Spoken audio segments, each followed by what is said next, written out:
Omega Labyrinth is a series of mystery dungeon-esque games that you've probably never heard of, likely because the previous titles were banned in several countries for their adult content before Sony stepped in and completely prohibited any release outside of Japan. However, the most recent game in the series said fuck you to Sony and went for a PC and Nintendo Switch release.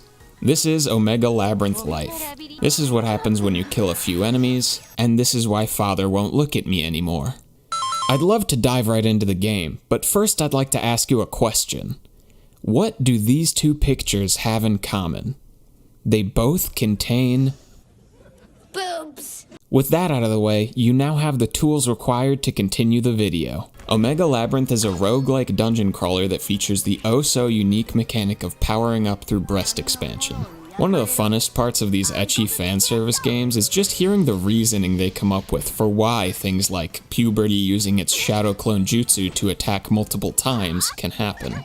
In the dungeons, when a monster is defeated, a form of energy referred to as Omega Power is absorbed and held in a woman's breasts. Meaning the more Omega Power one gets, the more Drake and Josh grow stir-crazy in their cramped space.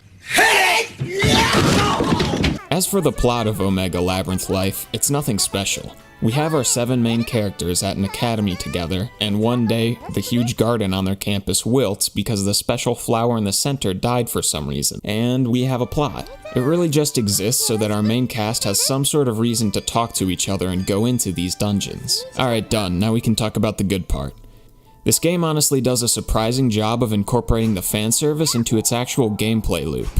With a lot of these games, it feels like it's just thrown in randomly to keep the audience's attention. But in Omega Labyrinth, there's fucking strategy in determining which cup-sized girl to roll with. The 2 characters you choose start each dungeon at level 1, and with whatever letter of the alphabet Mother Nature gave them. Now, no 2 characters have the same cup size, and that's for good reason. Each size up grants a linear stat increase, however the amount of Omega Power required increases exponentially the bigger their bust is. This translates into the characters with smaller busts starting out weaker but being able to scale better throughout longer dungeons because they need less Omega Power to get the same number of size increases. This makes default cup size an actual consideration for more than one reason when picking the pair you want to use. Thus, mixing and matching has some depth, as you could try to stay balanced by having one character who's good in the early game, with one character who's good in the late game, or maybe go for a more offensive approach by busting out Season 1 Josh from the very start. Each dungeon floor is randomly generated with a predetermined amount of floors, typically with a boss on the final floor. You can switch between who you're controlling at any time, as well as set guidelines for how you want your partner to play when not controlling them. Outside of just your partner, you can also find several other characters from the main cast roaming around the dungeons. They give you free shit like an item or buff and ask if you want them to replace your current partner, but sometimes there are disagreements. While family is arguably the most important thing in the world, it's important to note that sometimes domestic disputes happen. Boobs are known to fight amongst themselves, and this game is no exception. Hey, don't beat that boy with a banana! Occasionally you'll be challenged to a game of what's called tit for tat, which is literally just rock, paper, scissors. It's pretty cringeworthy and definitely one thing I wish wasn't in the game, but at least afterwards everyone can enjoy some family bonding in the spa. These are like the campfires or resting points that restore health and give a buff plus a little cinematic. And of course the Omega Power gained is accurately represented in these scenes. Just touch that. Daddy, just touch that. Just touch that. Yeah, it's cold. Touch it. Fuck. Out of the bath and back into the dungeon, there's a lot that can be found on each floor. Typically, you'll want to try to make use of all the things you find. You have limited carrying capacity, and of course want to bring back as much good shit as possible in order to upgrade your gear and be prepared for the next dungeon. There are monster rooms where you'll find a good bit of gear scattered throughout. Oh boy, jeez! But you'll have to fight your way through everything first. If you're not prepared, you're able to run from these ones, but you can't be so lucky every time.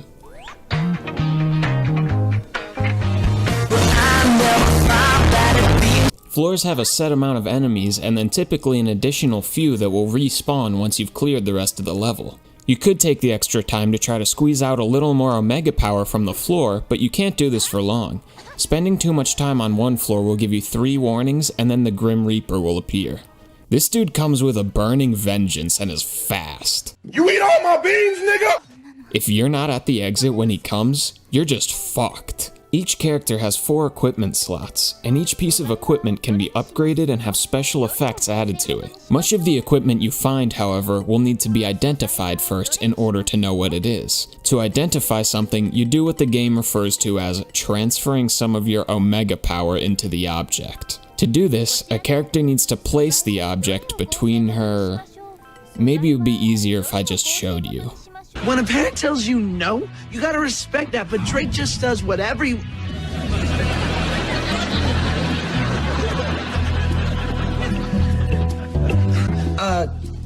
Who is this guy?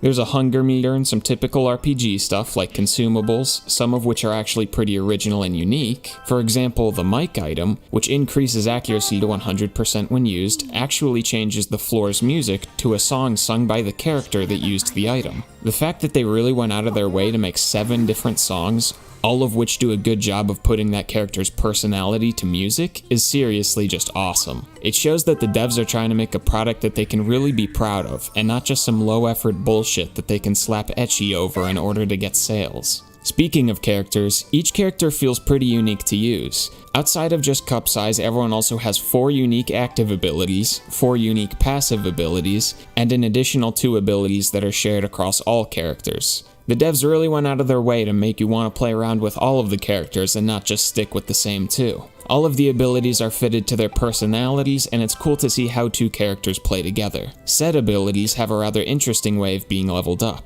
Outside of just Omega power, we have another currency, Nectar, which you get from story missions as well as growing flowers in the school's garden.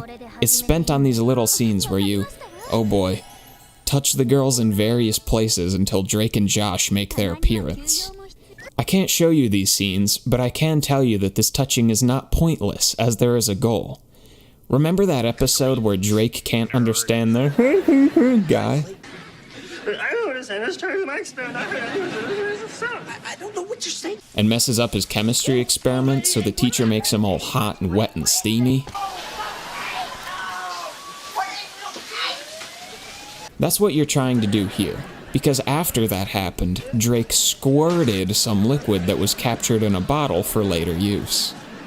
So in order to get to this point, we first have to poke and prod at the areas that the girls react best to. You can tell when they enjoy a point because they get loud.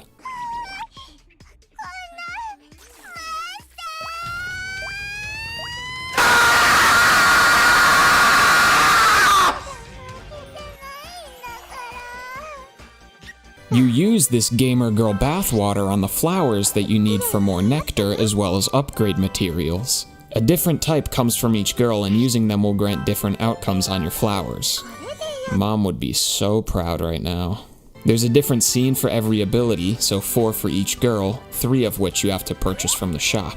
There's a good bit to do in this overworld part of the game. The flowers you plant grow in accordance with the in-game day-night cycle.